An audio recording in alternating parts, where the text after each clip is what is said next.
All right, good evening, First Baptist Church, and welcome to Open Mic Night. Just kidding. You dared me to. Okay, so if y'all would stand. It doesn't mean you can't sing. We want you to sing loud.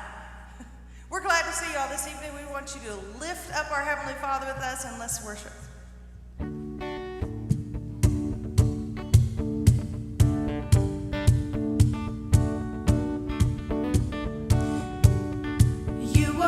Strength when I am weak. You are the treasure that I seek. You are my all in all. Seeking you as a precious jewel, Lord, to give up I'd be a fool. You are my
Sunday group. What is this going on?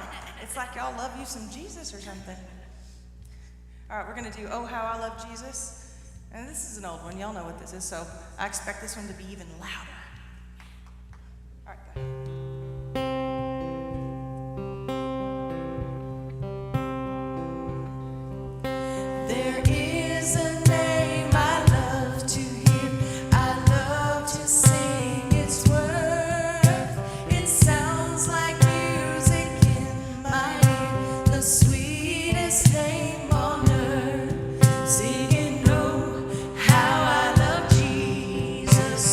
Oh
sounded good enough.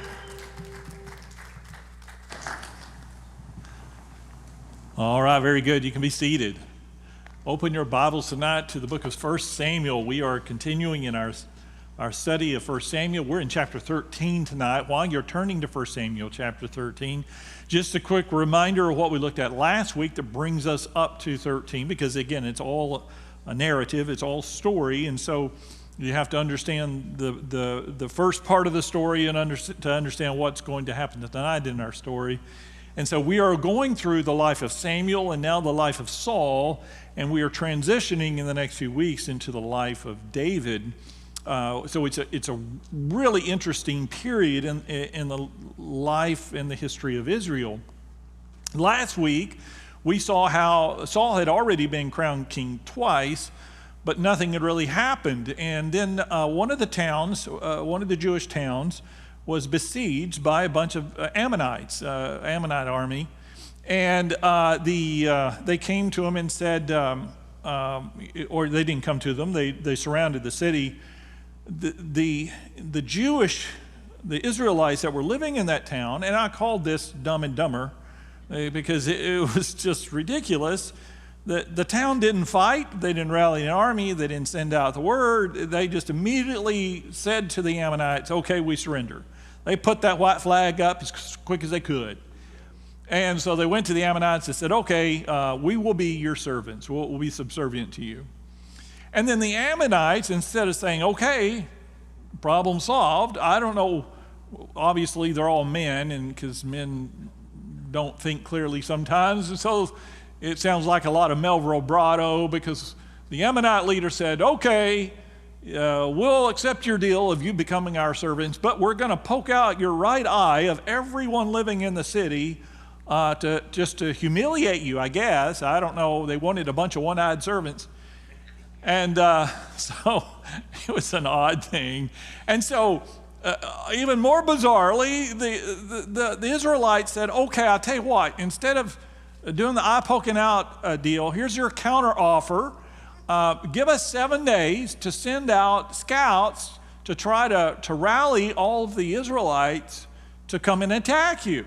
And if nobody shows up to defend us in 7 days, then I guess they were just going to make eye patches and go at it. And so the Ammonite leader, you would think, would say, no, we're going to poke your eyes out now. You're going to be our servants, and you don't get to go out and send out for an army. But instead, the Ammonites said, okay, we'll give you 7 days, see what you can do. And so they sent out the word, and word got to Saul. And the odd thing was, during this time, Israel actually had a king. Nothing had happened since he was crowned king, but they had a king technically, and that was Saul. And again, there was no palace or capital, so he just went back home after they crowned him king. And so he was out plowing in the fields when he heard the message that one of the towns had been besieged. So he cut up his oxen, sent it to all the tribes, and everybody rallied together. 330,000 Israelite men rallied together to fight against the Ammonites. And of course, they just slaughtered them. It was a big victory. And so that was chapter 11. In chapter 12, they got together and had a big party as a result of the great victory that God had given them. Well, Samuel, the old prophet, who had been their prophet ever since he was a boy, decided to use the big party, and he was the party pooper. He decided to use the party to accuse them. And so he gets up at the big party. I mean, they're all there. Everybody's happy. They're celebrating. They're probably halfway or more intoxicated. And so he gets up and says, hey, you know how I've been a really good prophet? And they say, oh, yeah. He said, you know how I've never cheated anybody or done anything wrong? They say, oh, yeah, you're great. You're Samuel. He said, okay, that's me. Now let's talk about you. You guys are a bunch of sinners. He says, you know, God was your king. You should have trusted him. You didn't trust him, and you just had to have your own king. And now you have that's a big sin. And they said, okay, yeah, you're right. That's a big sin. And they had just crowned, by the way, Saul king for a third time.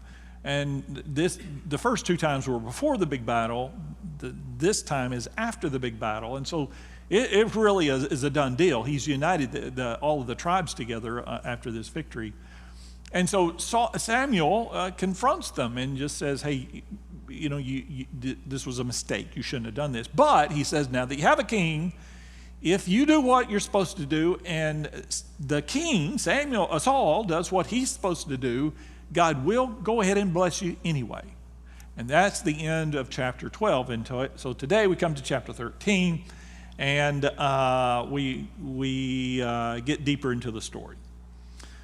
Verse 1, Saul was 30 years old when he became king, and he reigned over Israel 42 years. Somebody asked me last week a week or two ago, how old Saul was when he became king. So he was 30, and he reigned for a long time, 42 years. So he would have been how old when he died? 72. Saul chose 3,000 men from Israel. 2,000 were with him at Michmash and in the hill country of Bethel, and 1,000 were with Jonathan at Gibeah in Benjamin. The rest of the men he sent back to their homes. So they went from 330,000 to how many? Yeah, he had 3,000, and he had 3,000. 2,000 were with him, and 1,000 were with his son Jonathan. And so he went from 330,000 to 3,000 men. So Saul had reigned 2 years when he began to establish a standing army, and that's really what he's doing here. That's why he went from 330 down to just 3,000. But he only chose that small amount. He could have chosen more. He was about 15 miles away from Jonathan's men, and so even that little tiny army was split in two. Look at verse 3. Jonathan attacked the Philistine outpost at Geba, and the Philistines heard about it. Then Saul had the trumpet blown throughout the land and said, "Let the Hebrews hear." So all Israel heard the news. Saul has attacked the Philistine outpost, and now Israel has become a stench to the Philistines. And the people were summoned to join Saul at Gilgal. The Philistines assembled to fight Israel with 3,000 chariots, 6,000 charioteers, and soldiers as numerous as the sand on the seashore. They went up and camped at Michmash, east of Beth Aven. Now, so here's what happened. They've got an army now of 3,000 men, and they're not on the defensive. They're not just there as the personal guard for Saul. There is an offensive plan that develops, and it is his son Jonathan that does this. He starts trouble with the Philistines, and he goes and attacks an outpost. The Philistines find out, and so they come back with their army. And so again, the 2,000 and the 1,000 that Saul and Jonathan both share collectively, 3,000 men.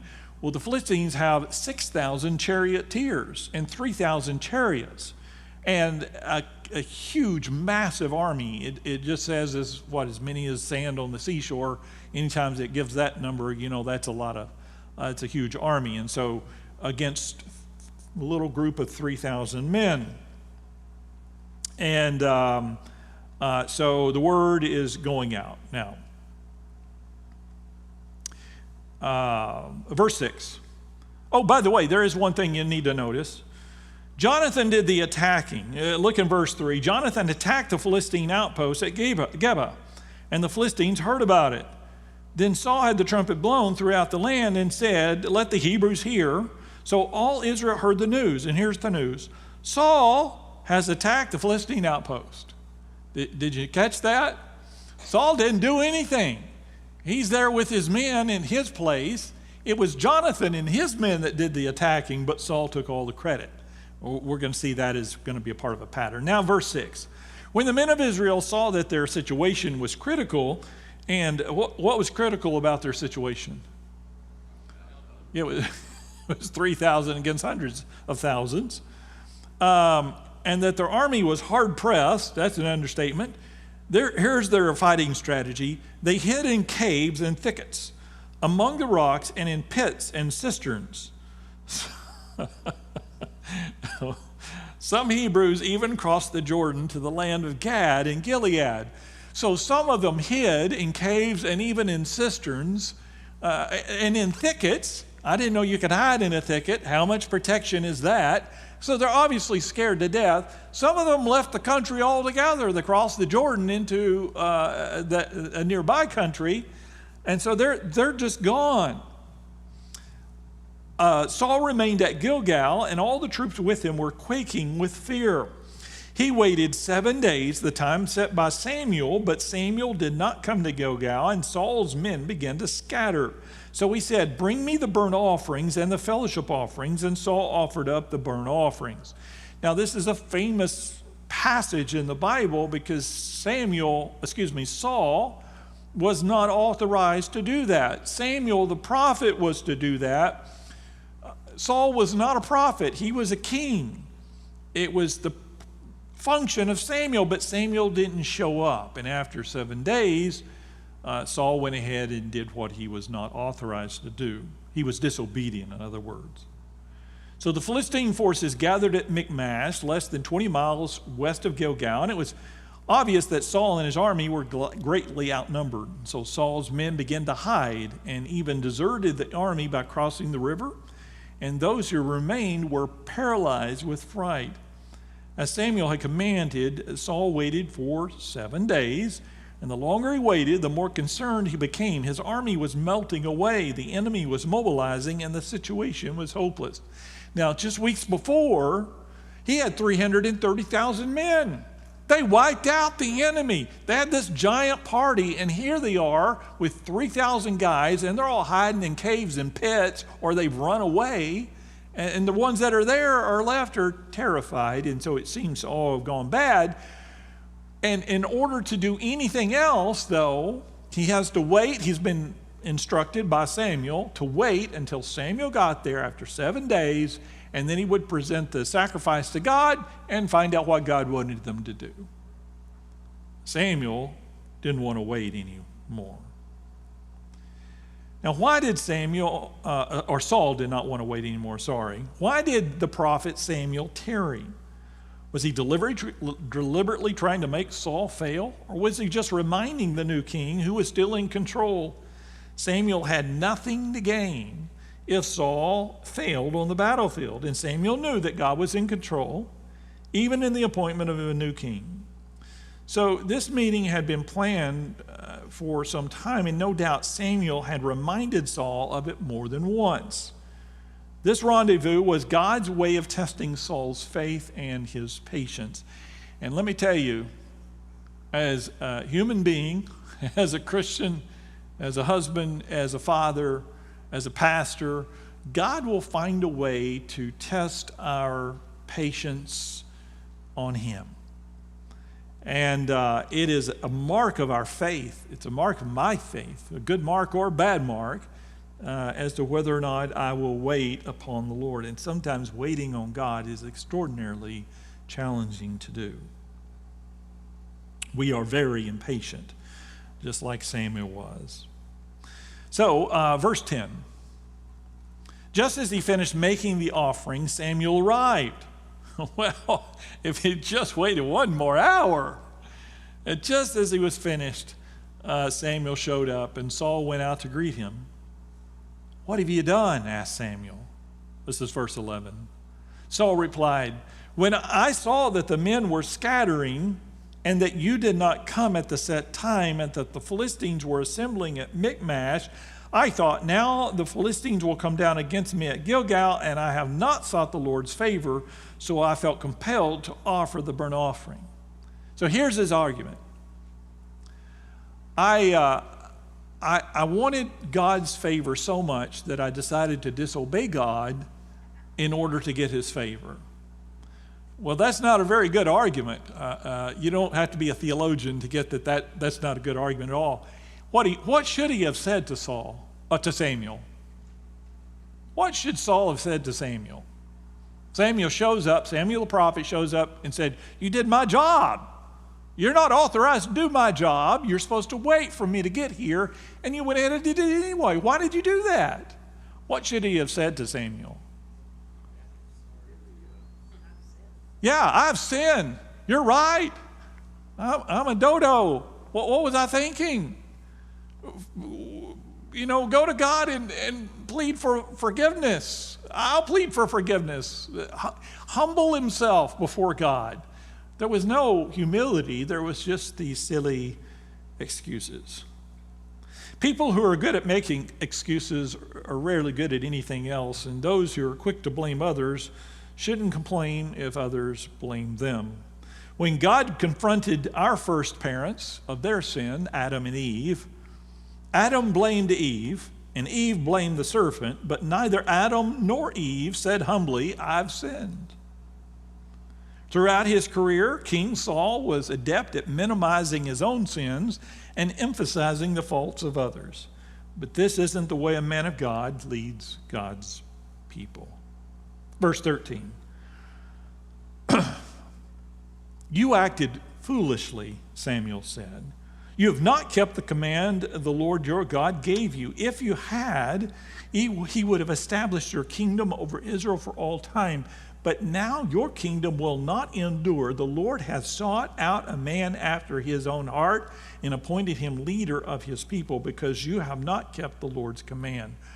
Now, Samuel says to Saul, if you had just been obedient, God would have used your line. Isn't that interesting? But you weren't obedient. And so now that will go to somebody else. God's going to choose someone else, somebody that will be after his own heart. Who is he talking about? David. Now, David's not in the picture yet. He's going to be in just a few chapters, but he's not in the picture yet. The only time that his name is mentioned before this is at the end, I believe, at the book of Ruth, where it mentions his name in a genealogy. But as far as introducing him as an individual or a character in the Old Testament, this is the first time. Now, he doesn't use the name David. That name will come up in a few chapters, but we all know who he's talking about. And what's interesting is he describes David in a way, very brief, but in a way that is very clear to everybody. We all know who he's talking about because even before we're introduced to David by name, we're introduced to David by character, and he was a man after God's own heart. Now, let me encourage you just a little bit.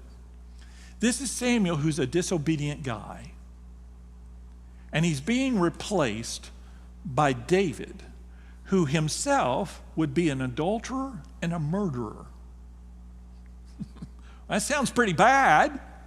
So they're both sinners, but there's a difference between David and Saul. There's a huge difference between the two guys. By the way, if I say Samuel, I mean Saul, and if I say Saul, I probably mean Samuel. You probably already figured that out. So for David and Saul, these two kings, these first two kings, why does God select one over the other? Because they were both horrible sinners. I mean, what Saul did was terrible. He usurped his own authority and disobeyed God blatantly in order to, I guess, coerce the favor of God. And then what David did seemingly is even worse. He murdered and committed adultery. Why would God pick David over Saul? Well, the distinction is in this very passage that David was a man after God's own heart. Saul wasn't. Now, he was tall, broad-shouldered, good-looking guy, I guess.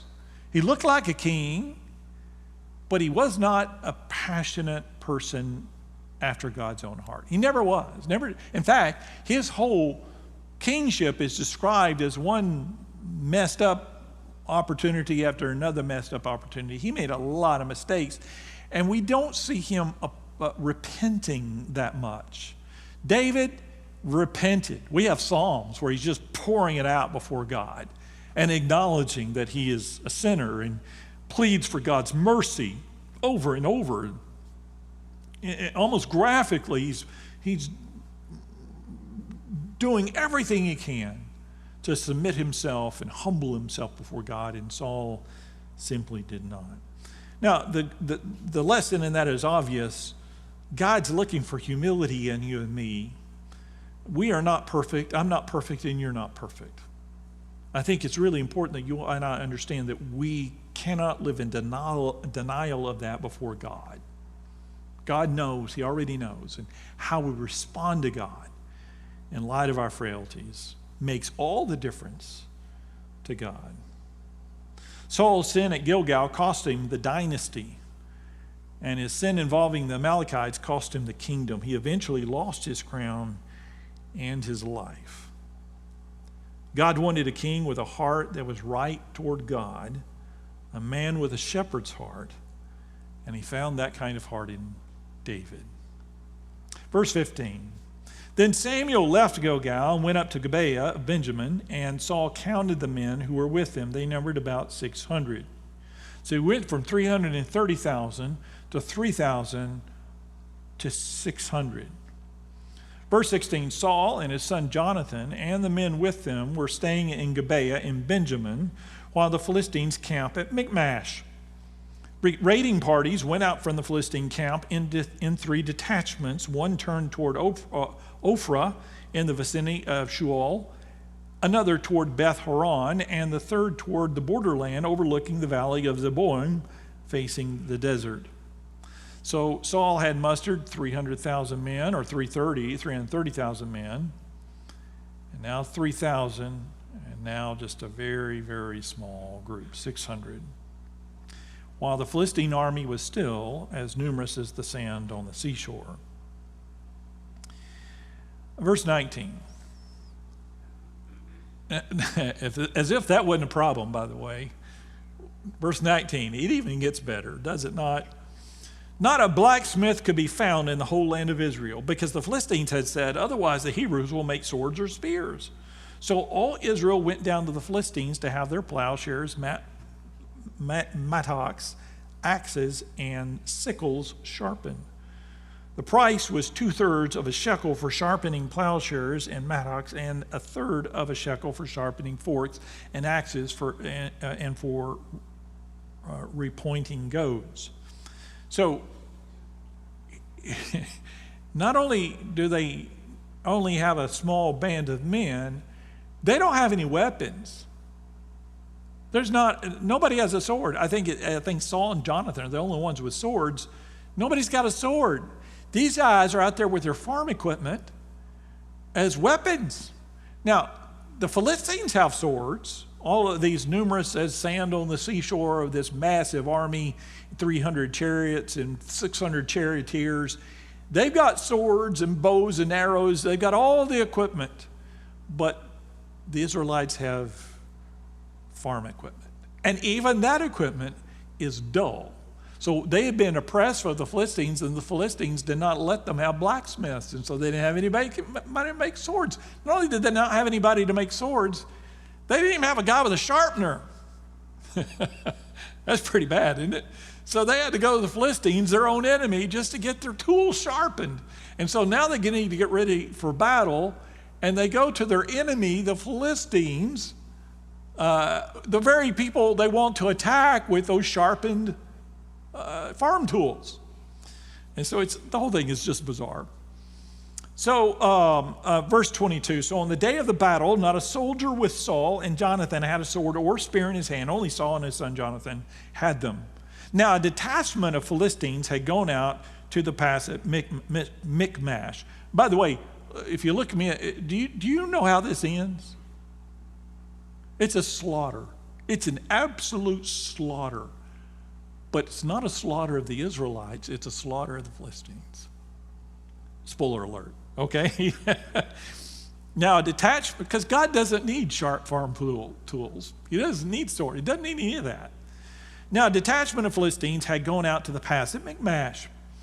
This is chapter 14, verse 1. One day, Jonathan, son of Saul, said to the young men bearing his armor, "Come, let's go over to the Philistine outpost on the other side." But he didn't tell his father. So Jonathan is the son of Saul.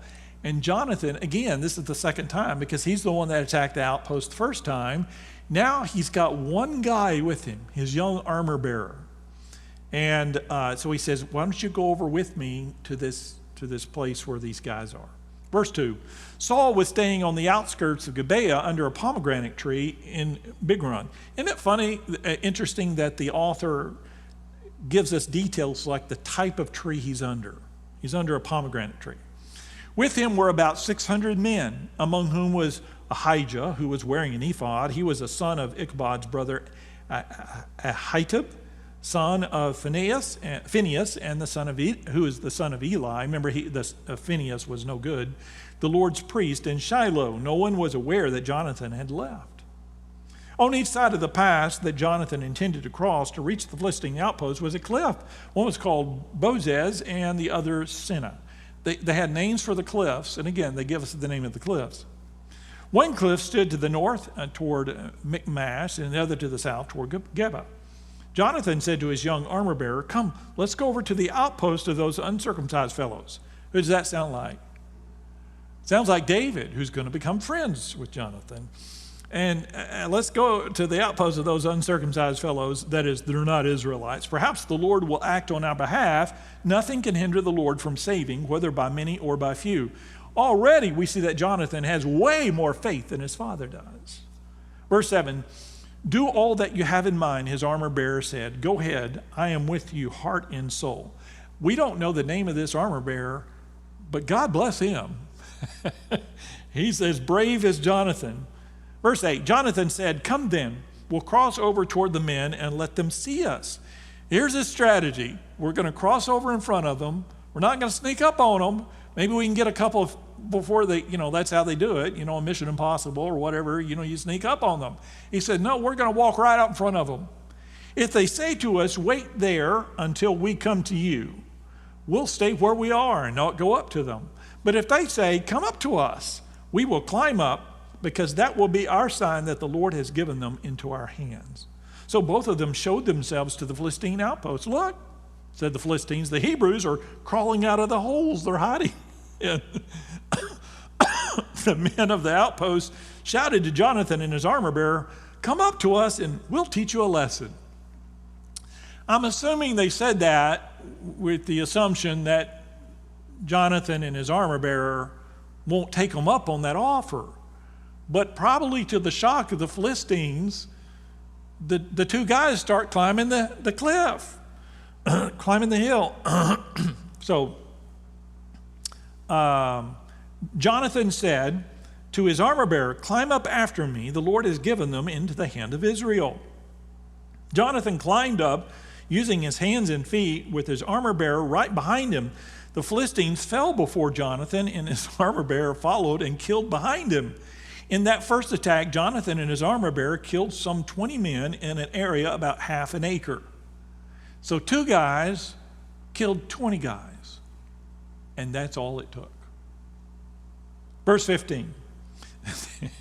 Then panic struck the whole army, those in the camp and field and those in the outposts and raiding parties, and the ground shook. It was a panic sent by God. So,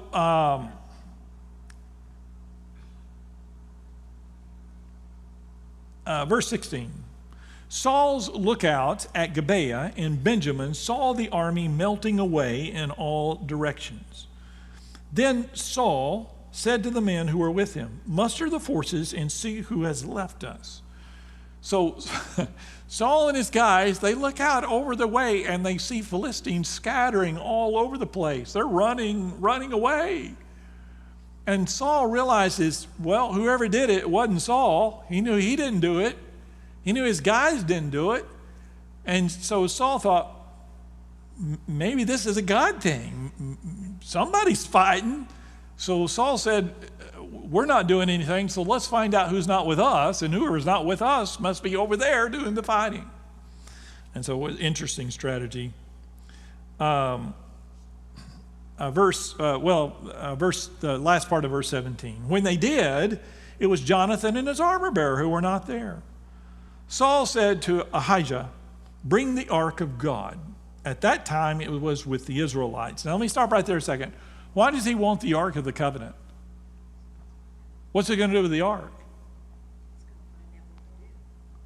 Well, the ephod would be for that. What do you do with the ark of God at a battle?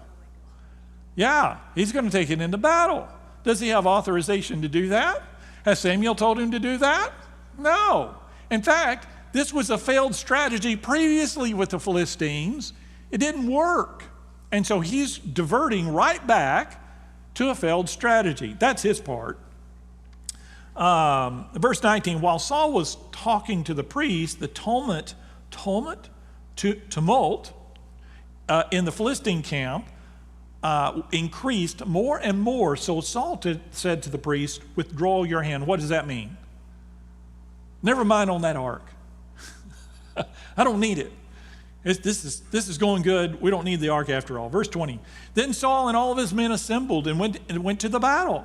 They found the Philistines in total confusion, striking each other with their swords. Those Hebrews who had previously been with the Philistines and had gone up with them to their camp went over to the Israelites who were with Saul and Jonathan. When all the Israelites who had hidden in the hill country of Ephraim heard that the Philistines were on the run, they joined the battle in hot pursuit. So the Lord rescued Israel that day, and the battle moved on beyond Beth-aven. So as Saul and his army moved toward the battlefield, they were joined by Israelites who had deserted to the enemy camp. Did you catch that? There were actually Israelites of that 3,000 men who had not only run away, they ran over and joined the enemy. Now that's sorry there. And then when they realized their team was winning, Team Saul was winning, what did they do? They ran back over with them to join. Oh, goodness. And then the ones who were hiding also came out of their caves and out of the thickets and joined in hot pursuit, it said. We wonder what kind of soldiers these quitters turned out to be. The fact that Saul accepted these men may indicate that he was trusting his army and not trusting the Lord. 600 soldiers don't make a large army, so he welcomed even the weakest man to return. But in a few hours, Saul would be willing to kill his own son, we're going to see, for eating some honey and breaking his father's foolish vow.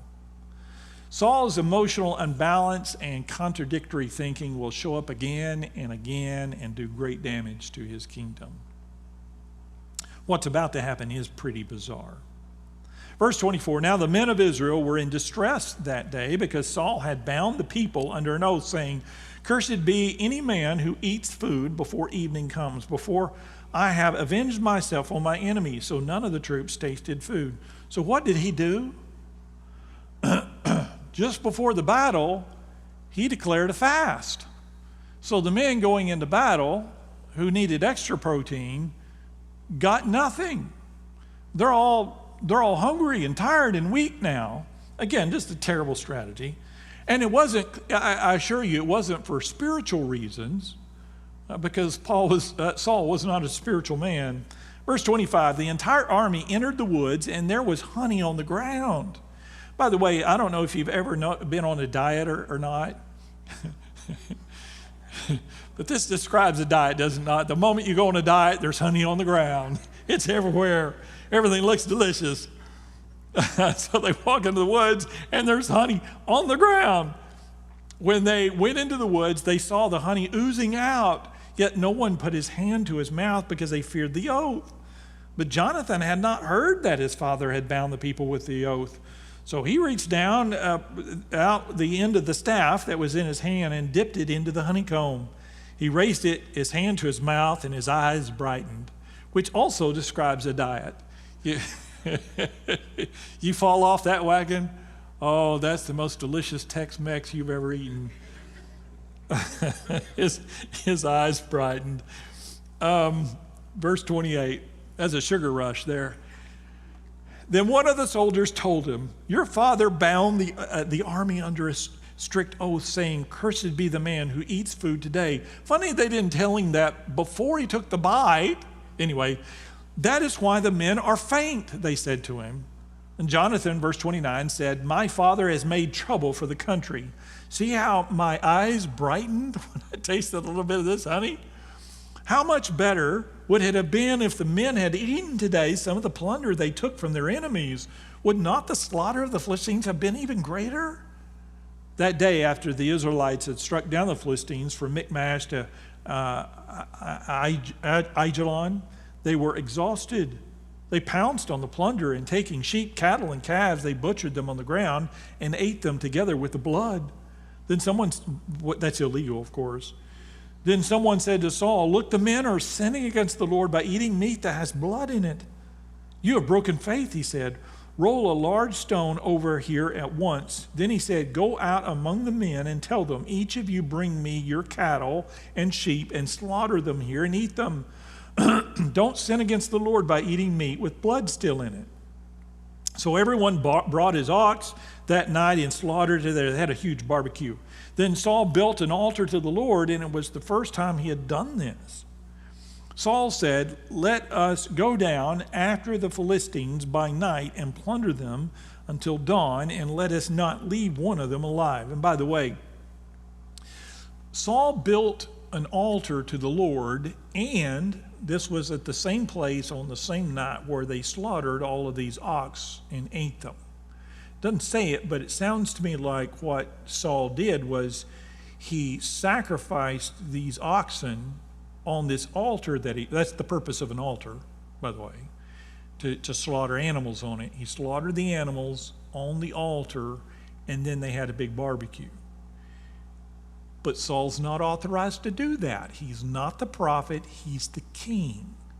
He still doesn't get it. I mean, just time and again. Verse 36, Saul said, "Let's go down after the Philistines by night and plunder them till dawn, and let us not leave one of them alive." "Do whatever seems best to you," they replied. But the priest said, "Let us inquire of God here." Well, if they've already got the altar and done the slaughtering, you think they would have already inquired of God. Verse 37, so Saul asked God, "Shall I go down after the Philistines? Will you give them into Israel's hand?" But God did not answer them that day. Saul therefore said, "Come here, all of you who are leaders of the army, and let us find out what sin has been committed today. As surely as the Lord who rescued Israel lives, even if it lies with my son Jonathan, he must die." But not one of the men said a word. Saul then said to all the Israelites, "You stand over here, and I and Jonathan, my son, will stand over there." "Do what seems best to you," the men replied. Then Saul prayed to the Lord, the God of Israel, "Give me the right answer." And Jonathan and Saul were taken by lot, and the men were cleared. And Saul said, "Cast the lot between me and Jonathan, my son." And Jonathan was taken. Then Saul said to Jonathan, "Tell me what you've done." So Jonathan told him, "I merely tasted a little honey with the end of my staff. And now must I die?" Saul said, "May God deal with me, be it ever so severely, if you do not die, Jonathan." Well, he's not getting a Father's Day card.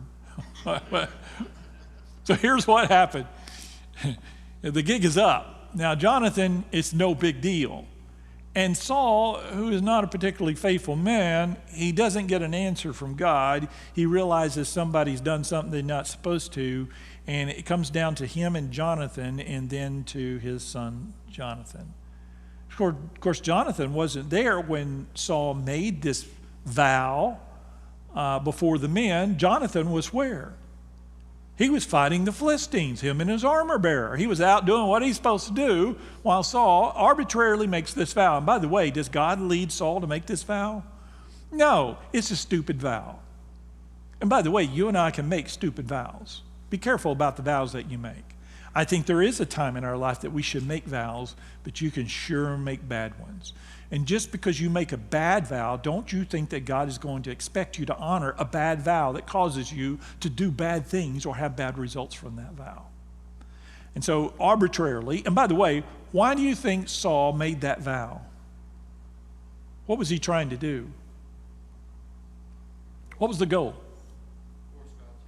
He was trying to force God's hand. He was trying, I suspect, he was, because a lot of times when we make vows, we do this. "Lord, if I fast for 5 days, will you do this for me? Will you heal my loved one? Will you remove my problem in my life? Will you take care of this? Will you get me that job or whatever? If I do this, will you do that?" That's a deal. God doesn't make deals. He's not a businessman.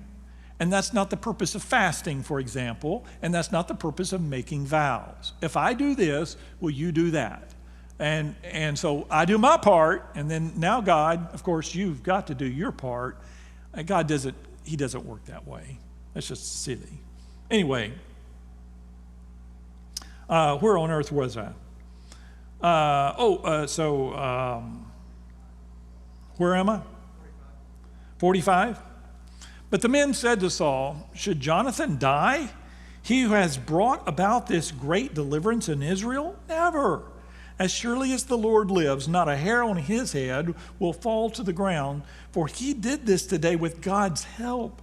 So the men rescued Jonathan, and he was not put to death. Isn't that interesting? Because the king was overruled, and the entire army of men had to overrule the king in order to save the king's own son's life. That is, the intention of Saul was to have his own son killed. And they overruled him and said, no, that's not going to happen. And then they reminded Saul the reason they had the victory wasn't because of Saul and his faith. It was because of Jonathan and his faith. And so they're not about to kill Jonathan. And they weren't theologians, but they got it right. They said God was with Jonathan. Why would we kill him? If anybody needs to die, it's somebody else. Okay, all right. So Saul's heart was not right with God, and he foolishly forced his army to agree to a vow of fasting until evening. Again, he didn't impose this fast because it was the will of God, but because he wanted his soldiers to think he was a man wholly dedicated to the Lord. But this command was only more evidence of Saul's confused and superstitious faith. He thought that their fasting plus the presence of the ark, which is what he had ordered, would impress the Lord and he would give them victory. But Jonathan and his armor bearer were already enjoying the victory without either the ark or the fast. Verse 46, then Saul stopped pursuing the Philistines and they withdrew to their own land. After Saul had assumed rule over Israel, he fought against their enemies on every side, Moab, the Ammonites, Edom, the kings of Zobah, and the Philistines. Wherever he turned, he inflicted punishment on them. He fought valiantly and defeated the Amalekites, delivering Israel from the hands of those who had plundered them. Saul's sons were Jonathan, Ishvi, and Malchishua. The name of his older daughter was Merab, and that of the younger was Michael. His wife's name was Ahinoam, daughter of Ahimaaz. The name of the commander of Saul's army was Abner, son of Ner, and Ner was Saul's uncle. Saul's father, Kish, and Abner's father, Ner, were sons of Abiel. All the days of Saul there was bitter war with the Philistines, and whenever Saul saw a mighty or brave man, he took him into his service. Now, just a couple of general statements as the author finishes this chapter. He kind of gives an umbrella view of the years of Saul's reign as far as it goes with the military, and he says that Saul was, in fact, a valiant warrior. He led many campaigns, and they had many victories over the enemies, although these enemies, particularly the Philistines, would not be conquered completely until the reign of David. And we know that, again, David was a young man who fought Goliath, a Philistine, but David puts an end to them. And then he says, starting in verse 49, he gives a little bit of a genealogy of the family. And if you read this or followed along, how many sons did he have and how many daughters? I counted 3 sons and 2 daughters. Now, there are other books in the Old Testament, other places where there are different names, and so there's a little bit of confusion if the kids had, which was common, that people would have more than one name, and so there's a little bit of uncertainty as to exactly how many kids he did have, but here we see he has 3 sons and 2 daughters. Okay, all right. Any comments or questions before we move on to our prayer sheet. Yes.